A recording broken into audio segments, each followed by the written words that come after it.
오늘은 시공간을 뛰어넘는 은혜라는 말씀 제목으로 하나님의 말씀을 나눈 후에 기도하는 시간을 가지겠습니다. 우리의 인생은 출애굽과도 같습니다. 출애굽은 우리에게 어떤 의미로 다가오고 있을까요? 오늘 말씀을 통해 하나님께서 보여주시는 출애굽의 의미와 그 선포하심을 함께 나누길 주님의 이름으로 소망합니다. 이스라엘이 이 애굽에 처음 정착했을 때부터 노예의 삶을 살았던 것은 아닙니다. 이스라엘은 이 요셉의 때로부터 시작하여서 이 대기근 가운데에서 야곱의 민족, 야곱의 족속들이 이 가나안 땅에서 애굽 땅으로 이주를 하게 됩니다. 그 당시에 애굽의 총리가 바로 요셉이었기 때문에 이 애굽으로의 이주가 상당히 수월하게 진행될 수가 있었던 것입니다. 하나님께서는 아브라함과 이삭과 야곱을 통하여서 언약을 맺어 주셨습니다. 그 언약이 무엇인가 하니 바로 너의 민족을 창대하게 할 것이다. 너의 자손이 하늘의 별과 같고 바다와의 모래와도 같이 이 땅 가운데 넘치게 할 것이다 라고 하는 하나님의 언약을 부어주셨습니다. 그리고 그 언약이 성취되어서 이 야곱의 민족 이스라엘의 백성들이 애굽에 정착한 뒤에 수많은 백성들로 거듭나는 모습을, 복받은 모습을 우리는 볼 수가 있습니다. 하지만 여러분들, 애굽 땅에서의 삶이 항상 평안할 것 같았지만 그들의 삶은 급변하기 시작합니다. 이스라엘 백성들은 정말 자유민으로서 풍족한 삶을 누렸는데 언제부턴가 요셉을 모르는 왕이 일어났다라고 이야기를 합니다. 제가 출애굽기 1장 6절에서 14절까지의 말씀을 봉독해 드리겠습니다. 6절입니다. 요셉과 그 모든 형제와 그 시대의 사람은 다 죽었고 이스라엘의 자손은 생육하고 불어나 번성하고 매우 강하여 온 땅에 가득하게 되었더라. 요셉을 알지 못하는 새 왕이 일어나 애굽을 다스리더니 그가 그 백성에게 이르되 이 백성 이스라엘 자손이 우리보다 많고 강하도다. 자, 우리가 그들에게 대하여 지혜롭게 하자. 두렵건대 그들이 더 많게 되면 전쟁이 일어날 때에 우리 대적과 합하여 우리와 싸우고 이 땅에서 나갈까 하노라 하고 감독들을 그들 위에 세우고 그들에게 무거운 짐을 지워 괴롭게 하여 그들에게 바로를 위하여 국고성 비돔과 라암셋을 건축하게 하니라. 그러나 학대를 받을수록 더욱 번성하여 퍼져나가니 애굽 사람이 이스라엘 자손으로 말미암아 근심하여 이스라엘 자손에게 일을 엄하게 시켜 어려운 노동으로 그들의 생활을 괴롭게 하니 곧 흙 이기기와 벽돌 굽기와 농사의 여러 가지 일이라. 그 시키는 일이 모두 엄하였더라. 아멘. 자, 처음에는 분명히 하나님의 은혜를 받고 이 복을 받고 애굽 땅에서 풍성한 삶을 누렸습니다. 그런데 언제부턴가 요셉을 모르는 왕이 일어나 그들에게 억압과 압제를 가했다라고 이야기를 합니다. 하지만 하나님의 복은 끝이 없으십니다. 어떤 상황에 있다 할지라도 하나님의 복은 끝이 없습니다. 끝까지 부어주시는 은혜임을 믿습니다. 왜냐하면 그렇게 억압하고 학대하고 억제함에도 불구하고 날이 갈수록 이스라엘 백성들은 더욱더 번성해 갔더라라고 이 말씀을 통해서 우리에게 이야기하고 있기 때문입니다. 역사적 근거도 있습니다. 힉소스라고 하는 유목 민족이 있었는데요. 주전 18세기 무렵에 힉소스라고 하는 민족이 애굽을 공격했습니다. 그리고 이집트 왕조를 무너뜨리고 힉소스의 왕조를 이집트 가운데 세웠는데 그때 벽화와 상형 문자를 보니 이 유적에서 이 힉소스 민족들과 함께 싸운 히브리인들, 이스라엘 백성들의 모습이 등장했다라는 것입니다. 그리고 주전 17세기 무렵에 다시 위축되어 있던 애굽의 백성들이 힉소스 왕족을 물리치고 다시 그 애굽 땅을 수복하게 됩니다. 그때 그들의 눈에 히브리인들, 즉 이스라엘 백성들은 어떻게 보였을까요? 눈의 가시와도 같았을 것입니다. 야, 얘들 이대로 가만히 놔뒀다가는 언제 다시 들고 일어나서 우리에게 대항할지 모르겠다. 너무나도 강성한 백성으로 커져갔구나. 두렵다. 얘들을 우리가 억압하고 억제해야 되겠다라는 마음을 먹기 시작한 것이죠. 430년에서 450년에 이르는 시간 동안 이스라엘 백성들은 결국 후에는 이 애굽의 노예된 백성으로서의 삶을 살아가게 되었습니다. 하나님께서 그런 이스라엘을 출애굽으로 인도하신 이유는 두 가지가 있습니다. 먼저는 그들에게 무겁게 짓눌려진 그 노역의 삶을 어떻게든 벗어나게 해주시기 위하여서, 그들의 어려움을 구원하여 주시기 위하여서 그들에게 출애굽으로 인도하심을 허락하셨습니다. 두 번째로는요, 너무나도 중요한 이야기인데요, 이 이집트에는 너무나도 많은 우상들이 있었습니다. 라신도 있었고요, 오시리스도 있었고요, 세트도 있었고요, 이루 말할 수 없는 수많은 우상들이 이집트 가운데 만연했습니다. 그 가운데서 430년에서 450년이라는 기간을 이스라엘 백성들이 보냈으니 그들이 어떻게 변질되지 않고 버틸 수 있겠습니까? 그 이집트라는 문화에 갇혀서 그들이 하나님 백성이라는 그 정체성을 잃어버리고 그 문화에 침식되어져 가는 모습을 우리는 보게 됩니다. 여러분, 자고로 믿는 자들은 믿음으로 문화를 선도하고 선두해 나가야만 합니다. 하지만 이스라엘 백성들은 믿음으로 문화를 선두해 나간 것이 아니라 오히려 문화와 프레임에 먼저 중심을 두어서 믿음을 저버리는 삶을 살아가게 되었다라는 것이죠. 그런데 이 이야기가 사실 이 출애굽 백성의 이야기만은 아닙니다. 지금 이 시대를 살아가는 우리들도 마찬가지죠. 우리를 비롯해서 다음 세대도 하나님을 믿는 그 믿음에 근거하여서 세상을 살아가는 것이 아니라 세상의 문화와 세상의 프레임에 타협하여서 그것을 중심으로 우리 기독교, 그것을 중심으로 하나님을 바라보는 믿음을 가지게 되었다라는 것입니다. 그것을 우리는 오늘 깨닫게 됩니다. 여러분, 이스라엘 백성들은 그런 혼란스러운 상황 가운데서 출애굽을 단행합니다. 삶의 터전을 뒤로하고 하나님의 백성이 되기 위하여서 하나님을 의지하는 마음으로 이제 내 삶 다시 변화돼 보겠다. 내가 이 우상들의 문화권 가운데서 살아갔는데 다시 하나님 백성으로서의 정체성을 회복해 보겠다라는 믿음을 가지고서 출애굽을 단행합니다. 여러분, 출애굽이 쉬웠을까요? 쉽지 않았습니다. 우리도 잘 알고 있지만 출애굽을 하기 위해서는 바다도 건넜어야 했고요, 광야도 건너야만 했습니다. 눈앞에 펼쳐진 바다는 너무나도 넓고 깊었습니다. 눈앞에 펼쳐진 광야는 너무나도 뜨겁고 위험했습니다. 하지만 거기서 좌절하면은 이스라엘 백성들은 하나님께서 약속하신 젖과 꿀이 흐르는 언약의 땅으로 들어가지 못했을 것입니다. 이것은 무엇을 의미합니까? 고난 가운데 있다 할지라도 우리는 하나님을 의지함으로 광야 같은 그 길을 걸어가야 된다라는 것이죠. 이 시대를 살아가는 우리들도 마찬가지입니다. 광야와도 같은 삶을 살아가고 있는 우리들, 만약 그 고난과 광야 가운데서 주저하고 무너져 내리고 뒤돌아서고 회피한다면 우리가 어떻게 하나님께서 약속하신 그 하늘나라 천국을 유업으로 받을 수가 있겠습니까? 여러분, 출애굽에서는요, 의식주의 문제가 있었습니다. 인간이 절대절명에 정말 놓칠 수 없는 가장 기본적인 것이 의식주라고 이야기를 하죠. 광야 생활 40년 동안 마땅히 입을 옷이 있었을까요? 마땅히 먹을 음식이 있었을까요? 번지르르하게 쉴 수 있는 집이 있었을까요? 아니요, 없었습니다. 모든 것들이 불안한 상황. 하지만 이 의식주가 무너지면 무엇도 무너지느냐? 결국 사람의 건강도 무너지게 됩니다.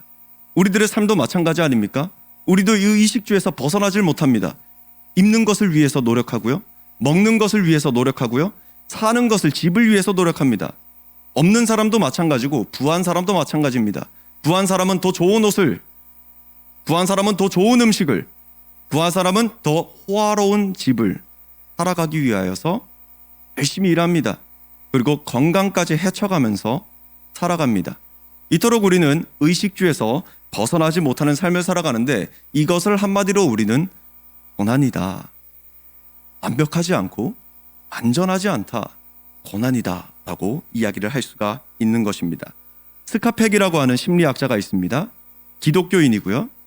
그가 아직도 가야 할 길이라는 책을 통해서 이런 이야기를 했습니다. 삶은 본래 고난이다. 삶은 원래 고난이다. 그런데 간헐적으로 우리에게 주어지는 기쁨이 있을 뿐이다. 그 기쁨이 무엇이냐? 졸업, 취업, 결혼, 출산, 승진 등등등 간헐적으로 느껴지는 기쁨에 의해서 우리가 기쁨의 감정을 느낄 뿐이지 본체 우리가 살아가는 이 인생길은 고난 가운데 걸어가는 길이다라는 것입니다. 여러분, 고난의 길을 걸어가고 있는 여러분들이 하나님을 믿는 그 믿음을 의지하여서 이 광야와도 같은 삶을 지나가 결국 하나님께서 약속하신 젖과 꿀이 흐르는 땅을 유업으로 받을 수 있길 주님의 이름으로 소망합니다. 오늘 본문 말씀 내용을 보면은 상당히 스펙터클하고요. 상당히 스케일이 큽니다. 이스라엘 백성들이 출애굽을 단행하는데 바로 눈앞에 바다가 펼쳐지게 되는 것입니다. 여러분 막막하지 않겠습니까? 처음 이야기했던 것처럼 이 바다는 너무나도 깊고 너무나도 넓습니다. 자, 시간이 충분하기라도 했다라면 이 바다를 돌아서라도 갔을 텐데 진퇴양난입니다. 뒤에서는 애굽 바로의 군대 병거와 모든 병거가 쫓아오고 추격하고 있었다라고 이야기를 하고 있습니다. 여러분, 이런 고난의 상황에 처했던 적이 분명히 있었을 것입니다. 이런 고난의 상황에 처했던 적이 분명히 있었을 것입니다. 하지만 하나님께서는 이런 위기의 순간에도 이스라엘 백성들을 구원해 주시고요. 이런 위기의 순간에도 우리들 이 시대를 살아가는 우리도 구원해 주십니다. 사실은 이스라엘 백성들은 이 병거 600대 그리고 모든 병거 쫓아온다 해도 사실 마음만 먹고 힘써 싸우면 그들을 물리칠 수가 있었습니다. 왜냐하면 장정만 60만이고요. 모든 인원을 전부 다 합친다면 200만이라는 인원이 됐기 때문에 그 병거 600대 정도? 아니요, 우스웠을 것입니다. 하지만 그들은 왜 두려움에 떨었을까요? 그들은 왜 무서워하고 너 때문에 우리가 죽게 되었다라고 모세를 원망하고 하나님을 원망하는 모습을 보여주고 있을까요? 바로 아주 오랜 시간 동안 바로의 압제 가운데서 노예로서의 삶을 살아갔기 때문에 그들의 삶과 문화와 프레임과 생각, 이 모든 것들이 하나님의 백성의 정체성이 아닌 이 노예의 백성, 노예의 근성이 마음속에 자리 잡고 있었기 때문입니다. 여러분, 고난은 때로는 모든 힘을 다하여서 우리를 짓누릅니다. 하지만 하나님께서는 이미 우리에게 주셨어요. 이미 우리가 그 고난을 이길 수 있는 능력을 주셨습니다. 단지 주님께서 말씀하시는 건 우리에게 너희들 나를 믿어라. 그러면 너희들의 시선이 아닌 나의 시선으로 상황을 바라보게 될 것이고 결국 승리하는 삶을 살아가게 될 것이다 라고 이렇게 말씀하고 있는 것입니다. 왜냐하면 이스라엘 백성들이 이 홍해를 건너고 젖과 꿀이 흐르는 가나안 땅으로 들어갈 때 그 강대한 아모리 족속들도 모두 다 격파합니다. 여리고 성읍, 절대 무너질 것 같지 않은 그 크고 견고한 성읍인 여리고 성읍도 하나님을 믿는 믿음으로 격파해냅니다. 아이성도 격파합니다. 아이달, 세세, 달메가 살고 있는 거인들이 버티고 있는 그 헤브론과 예루살렘과 수많은 성들도 이스라엘은 격파합니다. 무엇입니까? 하나님께서 이미 그들에게 능력을 부어주셨습니다. 단지 지금 이 순간 이 바로 이 애굽의 군대 앞에서 두려움에 떨고 있는 것은 아직까지 하나님의 인도하심에 따라 거듭남을 경험하지 못했기 때문입니다. 그래서 이 광야의 여정은 우리에게 거듭남을 허락하고 선물해 주시는 여정임을 우리가 알아야만 합니다. 여러분, 본문 11절에서 12절까지의 말씀, 그곳에서는 불안에 떨고 있는 이스라엘 백성들의 모습을 보여주고 있습니다. 하지만 13절 말씀에서는 하나님께서 위로하시는 모습을 보여주고 있습니다. 제가 11절에서 13절까지의 말씀을 읽겠습니다.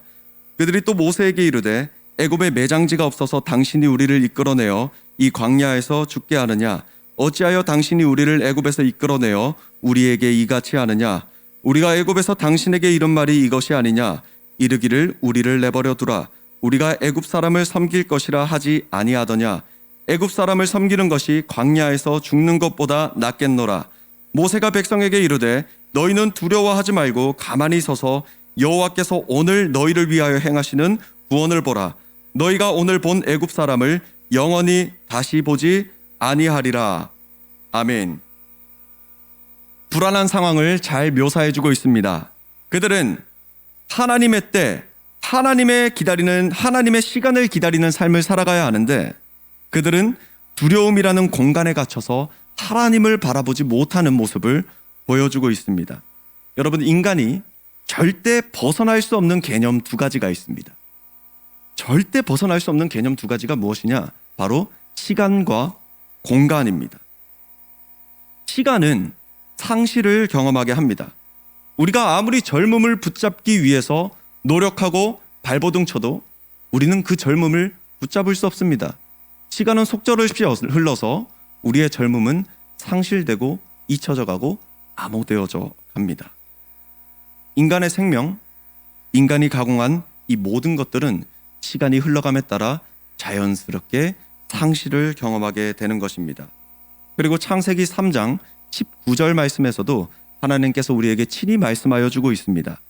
너희는 흙이니 흙으로 돌아가야 할 것이니라. 아멘. 우리는 그렇게 상실을 살아가고 있습니다. 우리는 그 시간에서 자유로울 수 없는 한계 가운데 갇혀있는 이 세상을 살아가고 있습니다. 이스라엘 백성들이 애굽 땅에서 그 오랜 시간 동안 머물면서 상실한 것이 무엇이 있을까요? 그 시간을 살아내면서 이스라엘 백성들이 상실한 것은 바로 하나님의 백성으로서의 정체성을 상실했다라는 것입니다. 하나님의 때, 하나님의 시간을 구하는 마음을 상실했다라는 것입니다. 이것이 지금 이 시대를 살아가는 우리에게 던져주는 메시지가 참으로 깊숙이 그리고 깊은 여운으로 다가오고 있습니다. 반대로 공간은 저항을 경험하게 합니다. 아침에 일어나서 회사 가는 게 싫습니다. 침대라는 공간에서 화장실로 가는 것이 참으로 귀찮고 싫습니다. 내가 생각했던 생각의 공간을 바꾸어서 다른 생각의 공간으로 생각의 틀을 변화하는 것도 쉽지가 않습니다. 공간의 변화는 항상 저항을 경험하게 합니다. 왜냐하면 우리 인간은 그 자리에 머물고자 하는 특성이 있기 때문입니다. 특성이 있기 때문입니다. 여러분, 생각의 틀, 그 공간을 바꾸는 것이 정말 어렵다라는 것을 알고 있는데 지금 우리는 어떤 시대를 살아가고 있습니까? 코로나 시대를 살아가고 있습니다. 이 코로나 시간 동안 우리는 이 예배당에서 예배 드릴 수 있는 이 시간을 상당히 오랜 기간 상실했습니다. 그리고 공간의 변화도 겪어야만 했습니다. 이 예배당에서 함께 모여서 즐겁고 뜨겁게 주님을 찬양하고 예배했는데 이제는 각자의 처소에서 각자의 공간에서 예배를 드리게 되었습니다. 하지만 여러분 알고 계시죠? 이제는 세상 그 어느 곳보다 우리 교회는 방역을 철저히 지키고 준수합니다. 그 어느 곳보다 안전한 곳이 바로 이 교회 예배당이라는 공간입니다. 하지만 시간이 흘러감에 따라 우리는 조금씩 상실되어졌습니다. 공간의 변화함에 따라서 우린 그 공간에 머물고자 하는 특성이 생기기 시작했습니다. 그래서 어떻게 됩니까? 예배당으로 나오는 그 발걸음, 그 첫 발을 떼는 것이 너무나도 어려운 것입니다. 여러분, 젖과 꿀이 흐르는 유업을 상속받기 위해서는 하나님을 바라보는 시선이 있어야 합니다. 하나님의 시선을, 하나님의 시간을 바라보는 마음이 있어야 합니다. 하나님께서 우리의 공간을 이동시켜 주신다라는 믿음이 있어야 합니다. 바로 여러분들 용기를 내어서 예배당으로 나와 주님 앞에 예배드리고 찬양하는 삶을 살아가야만 합니다. 물론 온라인 예배 공간도 공적 예배입니다. 공적 예배로서 동일합니다.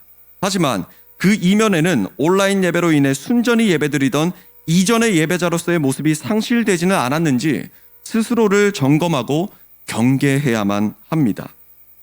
이토록 우리는 이 시간과 이 공간이란 개념에서 자유로울 수가 없는데 시간이 지나면 상실될 수밖에 없는 유한한 삶을 살고 예배의 자리에 나올 때조차도 경험해야 하는 공간의 저항이 있는데 이 시공간의 개념에서 우리는 어떠한 삶을 살아가야지만 주님께서 기뻐하시는 삶을 살아갈 수가 있을까요?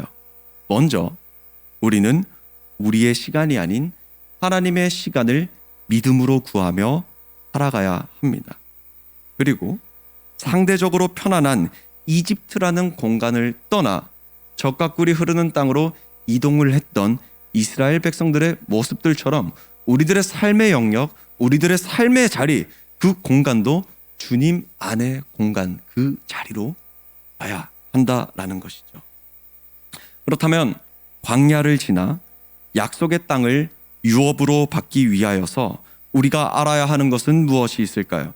첫 번째로 광야의 여정이 우리의 시선으로는 고난이지만 하나님의 시간 안에서는 고난의 시간이 아닌 성숙의 시간임을 알아야만 합니다.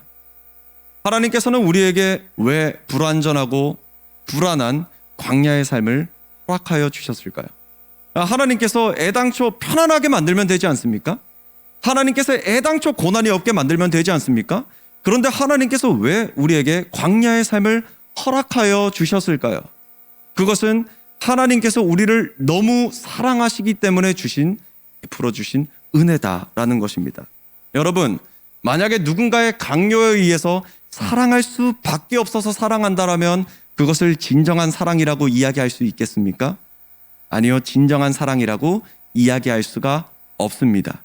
하나님께서 우리에게 자유의지를 주시고 이 고난 가운데 살아가는 이 삶을 허락하신 것은 너희들이 주체적으로 삶의 의지, 그 자유의지를 가지고서 나를 선택해라. 나를 선택해 줄 수 있겠니? 네가 아무리 어려운 상황, 고난의 상황 가운데 있다 할지라도 나를 선택하는 너의 자유의지로 나를 선택할 수 있겠니? 이것이 바로 하나님께서 우리에게 광야를 허락하신 이유입니다. 고난을 어떻게 극복하느냐에 따라서 그 결과는 확연하게 달라집니다. 우리의 생각, 우리의 뜻, 세상의 문화, 세상의 프레임에 따라서 이 고난을 극복하고자 하면 제자리 걸음입니다. 결국 시 공간에서 벗어날 수 없습니다.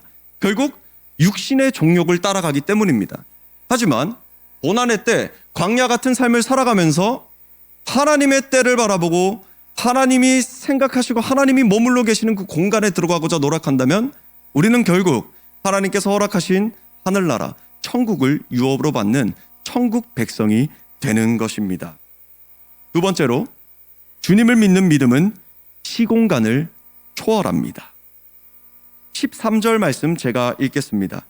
모세가 백성에게 이르되 너희는 두려워하지 말고 가만히 서서 여호와께서 오늘 너희를 위하여 행하시는 구원을 보라. 너희가 오늘 본 애굽 사람을 영원히 다시 보지 아니하리라. 아멘. 모세는 자신이 처한 상황, 환경, 즉 시간과 공간에 짓눌린 것이 아니라 하나님을 바라봤습니다. 시공간을 초월하신 하나님을 바라봄으로 그 위기를 오히려 기회로 바라볼 수가 있게 되었다라는 것입니다. 이미 시간과 공간 그 밖에 있는 하나님을 의지함으로 모세는 담대했습니다. 주님 함께 하시면 저 홍해를 건널 수 있다라고 이미 확신하고 있었습니다.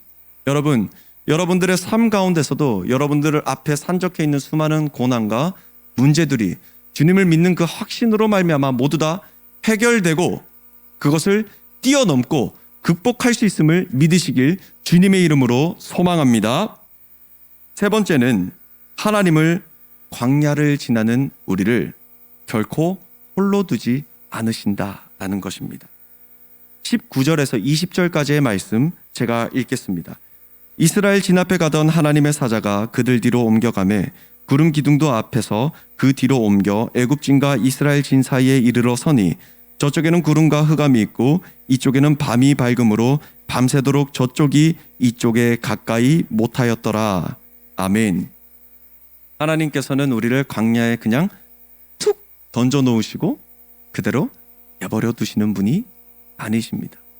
이것을 믿으시길 주님의 이름으로 축복합니다. 여러분들의 삶 가운데서는 이미 하나님께서 여러분을 도우시고 있습니다. 여러분들의 삶 가운데서는 이미 하나님의 은혜가 움직이고 있습니다. 이미 하나님의 구원이 움직이고 있습니다. 여러분은 결코 혼자가 아닙니다. 주님을 믿는 믿음으로 그 외로움에서 그 두려움에서 벗어나 담대히 걸어나갈 수 있는 주님의 자녀들 될 수 있길 주님의 이름으로 소망합니다. 네 번째로는 하나님의 구원은 이미 시작되었습니다. 21절 말씀을 제가 읽겠습니다. 모세가 바다 위로 손을 내밀매 여호와께서 큰 동풍이 밤새도록 바닷물을 물러가게 하시니 물이 갈라져 바다가 마른 땅이 된지라. 아멘. 여러분, 이 말씀을 자세히 묵상해 보면 이 바다가 단번에 갈라졌다라고 이야기하지 않습니다. 이스라엘 백성들은 동편을 향하여서 나아가고 있었습니다. 동편을 향하여서 나아갈 때 그 앞에 바로 홍해가 가로막고 있었던 것이죠. 그런데 오늘 본문 말씀은 밤새도록 동풍이 불어 이 바다를 갈랐다라고 이야기를 하고 있습니다. 이스라엘 백성들의 시선에서는 어땠을까요? 바다가 미동조차 하지 않습니다. 모세가 지팡이를 들고 손을 내밀어서 이 바다가 갈라질 것이다 라고 하신 하나님의 말씀을 순종했는데 당장 눈앞에 펼쳐진 것은 갈라지지 않고 휘몰아치는 파도 가운데 있는 홍해뿐이었다라는 것입니다. 그런데 동쪽에서부터 바람이 불어왔다라는 것은 이미 이스라엘 백성들의 그 반대에서부터 바다가 갈라져서 그 기적이 이스라엘 백성들에게로 이미 다가오고 있었다라는 것을 이야기하고 있습니다. 여러분, 우리는 광야를 살아가고 있습니다. 우리의 시선에는 보이지 않더라도 하나님께서는 정확한 시간, 정확한 때에 우리를 구원해 주십니다. 그리고 이미 구원하신 그 구원의 역사는 여러분을 향해 지금 이 순간에도 다가오고 있음을 믿으시길 주님의 이름으로 소망합니다. 하나님께서는 하나님의 시간, 하나님의 때를 따라 우리를 인도하시고 구원해 주십니다. 하나님은 이스라엘 백성의 앞을 막고 있는 홍해를 열어 하나님의 공간으로 그들을 인도하여 주셨습니다. 제가 14절 말씀, 에베소서 2장 14절 말씀을 읽겠습니다. 그는 우리의 화평이신지라 들로 하나를 만드사 원수된 것 곧 중간에 막힌 담을 자기 육체로 허시고. 아멘. 이스라엘 백성들의 앞을 가로막고 있었던 홍해, 그리고 하나님 앞으로 나아가기 위한 우리의 길목을 막고 있었던 죄라는 담, 허물. 하나님께서는 우리에게 예수 그리스도를 허락하여 주셨습니다. 위기의 순간 이스라엘 백성들은 하나님을 의지했습니다. 예수 그리스도가 이 땅 가운데 오신 이후로 위기의 순간 우리는 예수 그리스도를 의지하는 삶을 살아가야만 합니다. 왜냐하면 예수 그리스도 그는 우리의 화평이신지라 둘로 하나를 만드사 원수된 것 곧 중간에 막힌 담을 자기 육체로 허시고. 예수 그리스도께서는 단번에 자신이 십자가 가운데서 죽으심으로 전제로 쏟으시고 대속죄가 되시고 번제가 되시고 그 모든 제물이 되심으로 단번에 우리에게 구원을 허락해 주셨다라는 것입니다. 죄로서 막힌 하나님으로 나아가는 그 담을 허물어 주셨다라는 것입니다. 여러분, 우리로 막힌 담을 무너뜨리신 예수 그리스도를 보내심으로 하나님은 우리를 하나님의 자녀됨을 확증해 주셨습니다. 우리는 그것을 믿음으로 나아가야 합니다. 시공간을 뛰어넘는 은혜의 시작은 믿음의 확신, 구원의 확신으로부터 시작됩니다. 오늘 이 시간 하나님의 말씀을 사모하며 예배드리는 모든 서소문교회 성도들의 삶에 하나님의 시간과 하나님의 공간, 곧 구원이 임하시길 주님의 이름으로 간절히 소망합니다. 기도하겠습니다. 사랑의 하나님 아버지, 감사합니다. 오늘도 저희를 사랑해 주셔서 주님의 말씀을 듣고 주님을 찬양하고 주님을 예배하고 주님께 기도 올려드리는 자리로 허락하여 주심에 감사드립니다. 주님, 저희들 너무나도 연약합니다. 연약한 육신을 띠고 있으며 이 땅 가운데 살아가면서 수많은 상실과 저항을 경험하면서 살아가고 있습니다. 사랑의 주님, 우리의 의지, 세상 문화의 방법이 아니라 우리 이 시간부터 주님의 뜻, 주님의 방법, 주님의 인도하심에 따라 살아가기를 원합니다. 주님, 우리들의 마음을 주관하여 주시고 우리들의 발걸음을 인도하여 주셔서 주님, 결국 우리가 이 광야와 같은 이 세상을 주님 믿는 믿음으로 말미암아 담대히 지나가 주님께서 허락하신 젖과 꿀이 흐르는 이 하늘나라의 유업을 받을 수 있도록 인도하여 주시옵소서. 사랑합니다. 감사합니다. 예수 그리스도 이름으로 기도드립니다. 아멘.